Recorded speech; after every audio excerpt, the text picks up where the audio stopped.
Subscribe कीजिए B learning tutorial YouTube channel को और बेल आइकन को दबाइए हमारी लेटेस्ट वीडियोज़ सबसे पहले देखने के लिए। हेलो स्टूडेंट्स, स्वागत है आपका B learning tutorial YouTube channel में। आज की इस वीडियो में हम बीएससी थर्ड ईयर जूलॉजी के थर्ड पेपर जिसका नाम है ecology, microbiology, animal behaviour and pollution and toxicology, इसके क्वेश्चन पेपर 2022 के क्वेश्चन पेपर को डिस्कस करने वाले हैं।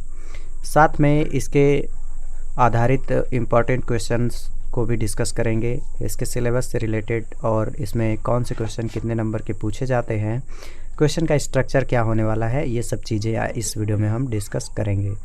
तो सबसे पहले हम सिलेबस की बात करते हैं, क्वेश्चन पेपर का स्ट्रक्चर के बारे में।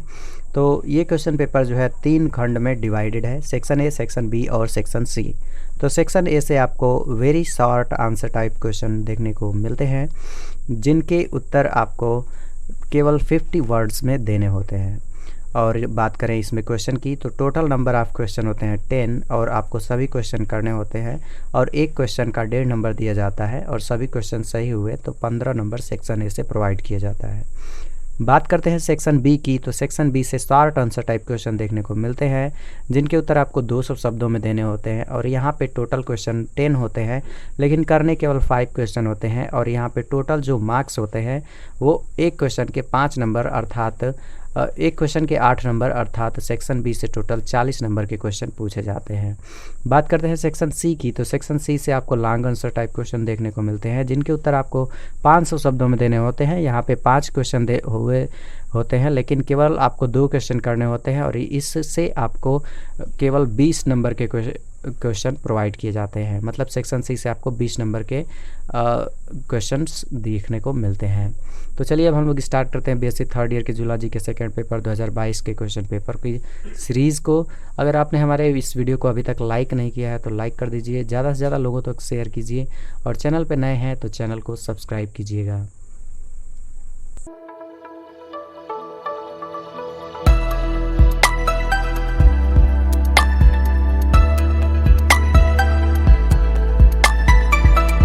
ये है बीएससी थर्ड ईयर के जूलॉजी का थर्ड पेपर, जैसा कि आप स्क्रीन पे देख सकते हैं। तो आज हम लोग इसी क्वेश्चन पेपर को डिटेल में एक्सप्लेन करने वाले हैं। तो ऊपर की साइड में यहाँ पे आप देख सकते हैं ये है इसका पेपर का कोड और यहाँ पे नीचे जो है इस सब्जेक्ट का नाम लिखा गया है कि ये बीएससी थर्ड ईयर के एग्जामिनेशन 2022 का क्वेश्चन पेपर है और यहाँ पे सब्जेक्ट का नाम यानी कि जूलॉजी और ये थर्ड पेपर है तो ये थर्ड पेपर लिखा हुआ है और ये आपके थर्ड पेपर का नाम है जो कि इतना लंबा है, ecology, microbiology, animal behaviour and pollution and toxicology. ठीक है, तो ये आपके इस थर्ड पेपर जूलॉजी का नाम है। तो आपको बता दें कि इसमें टोटल जो टाइम है वो 3 घंटे का है और ये मैक्सिमम मार्क्स जो हैं वो 75 नंबर के हैं। बाकी जो 25 नंबर बचते हैं वो आपको प्रैक्टिकल में प्रोवाइड कराए जाएंगे। तो ये कुछ इसके बेसिक यूज़र इंटरफेस हैं। अब चलिए हम लोग नीचे इस क्वेश्चन पेपर के बारे में देखते हैं कि इसमें कौन से क्वेश्चन पूछे गए थे। तो यहाँ से खंड अ स्टार्ट होता है, मतलब कि सेक्शन ए यहाँ से स्टार्ट होता है। तो सेक्शन ए से आपको very short answer type question करने होंगे जिसका मतलब होता है अति लघु उत्तरीय प्रश्न जिनका उत्तर आपको 50 शब्दों में देना होता है। तो चलिए देखते हैं कि कौन कौन से क्वेश्चन हैं। तो सबसे पहले यहाँ पे इंस्ट्रक्शन दिया गया है, तो जब भी आप प्रश्नों को हल करें वहाँ पे उसका इंस्ट्रक्शन जो भी दिया गया है उसे आप ध्यानपूर्वक पढ़ लें, क्योंकि जब आपको प्रश्न पत्र दिया जाता है तो वहाँ पे आपको 15 मिनट पहले ही प्रश्न पत्र दे दिया जाता है ताकि आप अच्छे से प्रश्न पत्र को पढ़ लें और उसके बाद से आप उसका उत्तर दें। और ध्यान रहे कि जो क्वेश्चन आपको पहले आ रहा है सबसे पहले आप उसी का आंसर कीजिएगा। ठीक है, ये नहीं कि आप सीरियल वाइज आंसर करें, ज़रूरी नहीं है। जो क्वेश्चन आपको सबसे अच्छे से आ रहा है उसी क्वेश्चन को आप सबसे पहले हल कीजिए। ठीक है, और ध्यान दीजिएगा कि जब भी आप अपने एग्ज़ाम हॉल में बैठे हों तो आपको एक आंसर शीट प्रोवाइड की जाती है, मतलब कि जिस पे आपको उत्तर देना होता है। तो वहाँ पे आपको प्रश्न पत्र का जो कोड होता है वो फिलअप करना होता है। तो यही जो है प्रश्न पत्र का कोड है, इसी को आपको फिलअप करना होता है। ठीक है, तो जब आप एग्ज़ाम देंगे तो वहाँ पे कुछ दूसरा प्रश्न पत्र का कोड हो सकता है, तो आप उसको फिलअप ज़रूर कीजिएगा। और एक आपको प्रेजेंट वाली कापी आ जाती है, मतलब कि प्रेजेंट करने वाली अटेंडेंसी वाली एक कॉपी प्रोवाइड की जाती है जिस पे आपको सिग्नेचर करना होता है, तो उस पर आप सिग्नेचर कीजिएगा, ठीक है, ये ज़रूरी है, नहीं तो आप एग्ज़ाम में फ़ेल हो जाएंगे। तो चलिए अब हम लोग क्वेश्चन नंबर 1 के बारे में देखते हैं कि क्वेश्चन नंबर 1 क्या था और इसमें क्या पूछा गया था। तो सेक्शन ए से जो पहला क्वेश्चन था वो था नेटिलिटी मतलब जन्म दर क्या होता है उसके बारे में बताना था। क्वेश्चन नंबर 2 मतलब कि क्वेश्चन नंबर 1 से जो सेकेंड वाला था एसिड रेन अम्ल वर्षा क्या है इसके बारे में आपको बताना था। तो अम्ल वर्षा आप इंटरमीडिएट से ही पढ़ते आ रहे हैं, आपको पता होगा, आप लिख सकते हैं, ठीक है। आप और नेक्स्ट पूछा गया था नेक्टान्स क्या होते हैं इनके बारे में। इसके बाद नेक्स्ट था CFC यानी क्लोरोफ्लोरोकार्बन्स क्या होते हैं इसके बारे में आपको लिखना था। उसके बाद से हम नेक्स्ट क्वेश्चन की तरफ बढ़ते हैं। तो अगला क्वेश्चन था पॉल्यूटेंट्स मतलब प्रदूषक क्या होते हैं। उसके बाद से नेक्स्ट क्वेश्चन था टेरिटरी मतलब सीमा क्या होती है इसके बारे में आपको बताना था। वहीं पे अगर हम नेक्स्ट क्वेश्चन की तरफ बढ़ते हैं तो वो था एंटीबॉडीज़ मतलब प्रतिजीवाणुकता क्या होती है इसके बारे में आपको एक्सप्लेन करना था। और ध्यान रहे कि इनका आंसर आपको 50 वर्ड्स में देना है जिसका मतलब होता है 2 लाइन मैक्सिमम, ठीक है। उसके बाद से नेक्स्ट क्वेश्चन था नेविगेशन मतलब पथ प्रदर्शन क्या होता है। उसके बाद से नेक्स्ट क्वेश्चन पूछा गया था ग्रीन हाउस गैसेस मतलब ग्रीन हाउस गैसेस क्या होती हैं इनके बारे में। उसके बाद से नेक्स्ट क्वेश्चन पूछा गया था कोरोना वायरस जो कि हाल ही में यह वायरस आया हुआ है, 1 साल हुआ है अभी, तो इसके बारे में आपको लिखना है, ठीक है। तो ये आपका था क्वेश्चन नंबर 1। अब हम लोग बढ़ेंगे क्वेश्चन नंबर 2 की तरफ जो कि यहाँ से सेक्शन बी स्टार्ट होता है। तो यहाँ से सेक्शन बी स्टार्ट होगा मतलब खंड ब और यहाँ पे आपको 7 आंसर टाइप क्वेश्चन करने होते हैं जिसका मतलब होता है लघु उत्तरीय प्रश्न जिनके उत्तर आपको 200 शब्दों में देने होते हैं। तो चलिए देखते हैं कि सेक्शन बी से कैसे क्वेश्चन पूछे गए थे और आपके एग्जाम के पॉइंट ऑफ व्यू से कौन से क्वेश्चन इंपॉर्टेंट हो सकते हैं। तो सेक्शन बी से टोटल 10 क्वेश्चन पूछे जाते हैं लेकिन आपको करने केवल 5 क्वेश्चन होते हैं। तो सेक्शन बी से आपको पहला क्वेश्चन पूछा गया था define ecosystem and describe the pond ecosystem मतलब कि पारिस्थितिकी तंत्र को परिभाषित कीजिए तथा तालाब के पारिस्थितिकी तंत्र का वर्णन कीजिए। ये आपका क्वेश्चन नंबर 2 था। मतलब सेक्शन बी से देखा जाए तो क्वेश्चन नंबर 1 था। अगर आपको यह क्वेश्चन नहीं आ रहा था तो आप इसका अथवा वाला क्वेश्चन कर सकते थे जो कि यहाँ पे दिया गया है। अथवा वाला क्वेश्चन में यहाँ पे दिया गया था what are STDs mention their symptoms and control measures in brief मतलब कि STD क्या है, संक्षिप्त में उनके लक्षण और नियंत्रण के उपायों का उल्लेख कीजिए। तो ये था क्वेश्चन नंबर 2 का अथवा वाला क्वेश्चन। वहीं पे अगर हम लोग बढ़ते हैं नेक्स्ट क्वेश्चन की तरफ जो कि है क्वेश्चन नंबर 3। तो क्वेश्चन नंबर 3 था व्हाट आर बायोरिथम्स मतलब बायोरिथम्स क्या है इसके बारे में आपको बताना है। उसके बाद से इसका अथवा वाला क्वेश्चन भी पूछा गया था explain the morphology of retrovirus in brief मतलब जो रेट्रोवायरस की बाह्य आकृति होती है उसका संक्षिप्त में वर्णन कीजिए। आपको बता दें कि जो BSc का पेपर होता है VBSPU यूनिवर्सिटी पे आधारित, तो उसका जो पेपर का लैंग्वेज होता है ड्यूल लैंग्वेज में होता है मतलब कि हिंदी में भी होता है इंग्लिश में भी होता है। तो बाय द चांस आपको क्वेश्चन के लैंग्वेज समझ में नहीं आ रहे हैं तो आप उसका हिंदी वाला लैंग्वेज पढ़ करके समझ लीजिएगा और उसका आंसर जो है इंग्लिश में ही दीजिएगा। तो क्वेश्चन नंबर 4 पूछा गया था what is pollution describe it's important characteristics मतलब कि जनसंख्या क्या है इनके प्रमुख लक्षणों का वर्णन कीजिए। यहाँ पे एक हमने मिस्टेक कर दिया, यहाँ पे पॉल्यूशन नहीं है, ये पॉपुलेशन है। पॉपुलेशन मतलब जनसंख्या होता है। इसका अथवा वाला क्वेश्चन पूछा गया था explain different types of behaviour with example मतलब कि जो इसका बिहेवियर होता है विभिन्न प्रकार के व्यवहारों के उदाहरण सहित आपको समझाने थे। इसका हिंदी में ट्रांसलेशन था। तो चलिए अब हम लोग नेक्स्ट क्वेश्चन की तरफ बढ़ते हैं जो कि इसका 5वां वाला क्वेश्चन है। तो यहाँ पे 5वां वाला क्वेश्चन देख सकते हैं राइट शॉर्ट नोट्स ऑन मतलब निम्न पर संक्षिप्त टिप्पणी लिखना है और यहाँ पे टॉपिक दिया गया है। तो टॉपिक यहाँ पे क्लियरली आप देख सकते हैं 2 टॉपिक हैं और दोनों पे आपको टिप्पणी लिखनी थी।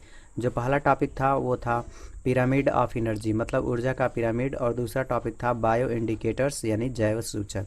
तो ये आपके 5वां क्वेश्चन था और यहीं पे आपको 5वां क्वेश्चन का ही अथवा वाला क्वेश्चन यहाँ पे देखने के लिए मिल रहा होगा। तो अथवा वाला क्वेश्चन यहाँ पे आप देख सकते हैं, ये है इसका अथवा वाला क्वेश्चन 5वें का।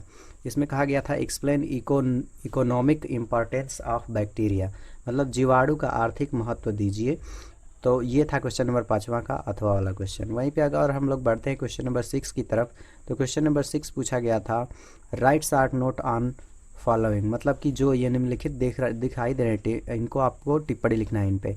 तो पहला आपका था पैरासाइट्स, मतलब जो कीटाणुनाशक होते हैं उस पर, और दूसरा था लर्निंग एंड मेमोरी, मतलब सीखना और याददाश्त, इस पे आपको टिप्पणी लिखनी थी। तो क्वेश्चन नंबर 6वां ये था। वहीं पे अगर हम लोग बात करते हैं क्वेश्चन नंबर 6वें का अथवा वाला क्वेश्चन, तो क्वेश्चन नंबर 6वें का अथवा वाला क्वेश्चन यहाँ पे आप देख सकते हैं, ये ड्यूल लैंग्वेज में है। तो यहाँ पे आप देख सकते हैं 6वें का अथवा वाला क्वेश्चन। यहाँ पे इंग्लिश में कहा गया है describe the nitrogen cycle and explain their importance, मतलब कि जो नाइट्रोजन चक्र का वर्णन करना है आपको और इसके महत्व का भी उल्लेख देना है। ये क्वेश्चन इंपॉर्टेंट है आपके एग्जाम के पॉइंट ऑफ व्यू से, क्योंकि इस क्वेश्चन को 2016, 17, 18, 19, 20 और 2021 में और 2022 में 3, 4, 5 साल लगभग इसको पूछा गया है। तो यह क्वेश्चन काफ़ी इंपॉर्टेंट है, ठीक है, नाइट्रोजन साइकिल। इसके बाद से अब हम लोग बढ़ेंगे सेक्शन सी की तरफ। तो सेक्शन सी से आपको 5 क्वेश्चन पूछे जाते हैं, जिसका मतलब होता है आपको केवल 2 क्वेश्चन करना होता है, और लॉन्ग आंसर टाइप क्वेश्चन होते हैं, जिसका मतलब होता है दीर्घोत्तरी प्रश्न, और इनके आंसर आपको मैक्सिमम 5 वर्ड्स में देने होते हैं, यानी कि 500 शब्दों में, अर्थात 1 पेज जो है इसका आंसर होना चाहिए। तो सेक्शन सी से ये जो पहला क्वेश्चन है यहाँ पे आप देख सकते हैं, और शुरू से देखेंगे तो ये 7वां क्वेश्चन है। Right an essay on migration of fishes, मतलब मछलियों के प्रवसन पर एक निबंध लिखिए। उसके बाद से क्वेश्चन नंबर 7 का ही, मतलब सेक्शन सी से क्वेश्चन नंबर 8 यहाँ पे आप देख सकते हैं कि what are green house effect, discuss the causes and effect of global warming, मतलब हरित गृह प्रभाव क्या है, वैश्विक ताप वृद्धि के कारण एवं प्रभावों पर प्रकाश डालिए।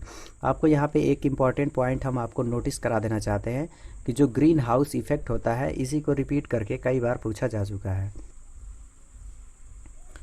तो ग्रीन हाउस इफेक्ट के बारे में भी कई बार पूछा गया है, और ग्रीन हाउस गैसेस कौन सी हैं वो उनके बारे में भी पूछा गया है इस सब्जेक्ट में, तो उनको आप अच्छे से देख लीजिएगा। तो ये था क्वेश्चन नंबर 8। अब हम लोग बढ़ेंगे क्वेश्चन नंबर 9 की तरफ, जो कि यहाँ पे आप देख सकते हैं। इसमें कहा गया था right an essay of important 5 viral and bacterial disease in human, मतलब मानव में होने वाली 5 महत्वपूर्ण विषाणु एवं जीवाणु रोगों पर निबंध लिखिए। तो इस तरीके के क्वेश्चन भी पूछे जाते हैं कि ह्यूमन डिजीज़ जो होते हैं वो किस तरीके से होते हैं, और कौन कौन से डिजीज़ के कारण कौन कौन से फीवर्स या कौन कौन से रोग होते हैं उनके बारे में आपको लिखना होता है। तो इस तरीके के क्वेश्चन भी पूर्वांचल यूनिवर्सिटी कई बार रिपीट कर चुकी है। उसके बाद से अब हम लोग देखते हैं तो क्वेश्चन नंबर 10 यहाँ पे आप देख सकते हैं what is does describe it's relationships with response, मतलब कि यहाँ पे खुराक क्या है, प्रतिक्रिया के साथ इसके संबंध का वर्णन कीजिए। यहाँ पे डोज है, ये डज नहीं है, ठीक है, डज, इसको डोज पढ़ा जाएगा। तो व्हाट इज़ डज, मतलब कि व्हाट इज़ डोज, डोज क्या होता है, प्रतिक्रिया के साथ इसका संबंध का भी वर्णन करना है, ठीक है।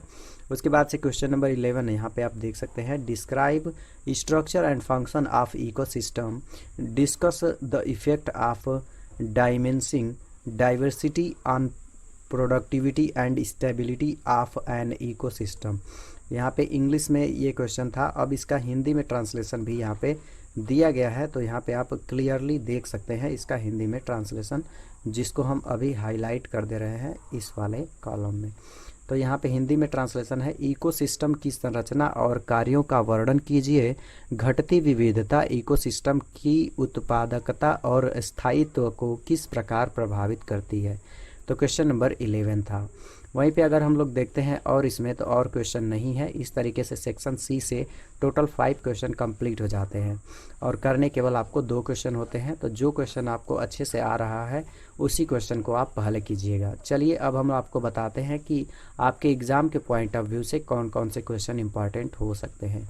तो सबसे पहले आपको वायरल डिजीज़, मतलब कि जो वायरल डिजीज़ होते हैं और उनका इम्पॉर्टेंट होता है उनके बारे में आपको लिखना होता है कि मतलब जो वायरल डिजीज़ होते हैं उनसे कौन कौन से रोग होते हैं उसके बारे में लिखने के लिए आता है।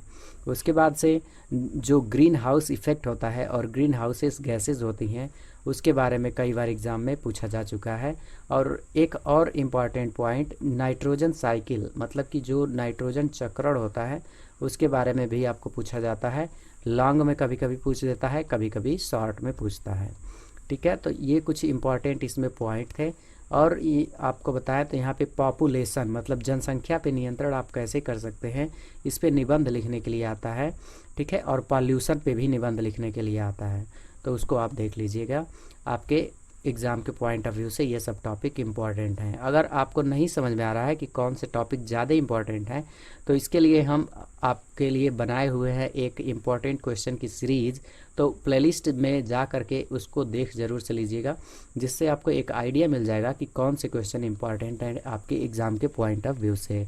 अगर आप इन सभी पेपर का पीडीएफ चाहते हैं तो उसका लिंक हम डिस्क्रिप्शन में दिए हैं, वहाँ से आप हमारे टेलीग्राम चैनल को फ्री में ज्वाइन कीजिए और उस पे जा कर के पीडीएफ को फ्री में डाउनलोड करके एक्सेस कर सकते हैं। मिलते हैं अगले वीडियो में नेक्स्ट टॉपिक पे। Thanks for watching.